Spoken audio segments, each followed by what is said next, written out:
కొబ్బరి రైతులు చాలామంది ఇట్లా కొబ్బరి మొక్కలు కొనుక్కొచ్చి ప్లాంటేషన్ చేస్తారు.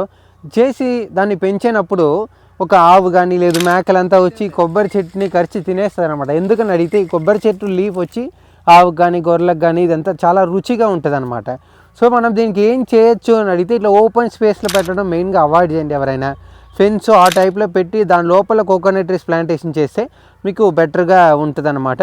లేదన్నా ఏమైనా కోకోనట్ లీక్ ఉన్నా ఇట్లా దాన్ని రౌండ్ చేసి ఏది వచ్చి మేయకుండా ఉండడానికి చూసుకోండి. ఒక సంవత్సరం దాకా ఇట్లా కింద ఉండేటప్పుడు అది వచ్చి మేసేస్తే మనకి గ్రోత్లో చాలా స్లో అయిపోద్ది అనమాట. రైతులు ఎంతో కష్టపడి పెంచుతున్నారు, కానీ ఈ ప్రాబ్లం ఫేస్ చేయడం వల్ల మొక్క గ్రోత్ చాలా స్లో అయిపోద్ది. పెరుగుతుంది మళ్ళీ కరిసి తినేస్తుంది, పెరుగుతుంది మళ్ళీ కరిసి తినేస్తుంది. ఈ చెట్టుని చూడండి, అసలు ఒక్క లీఫ్ని కూడా వదలలేదు, అన్ని దాన్ని కరిసి తినేసింది అనమాట.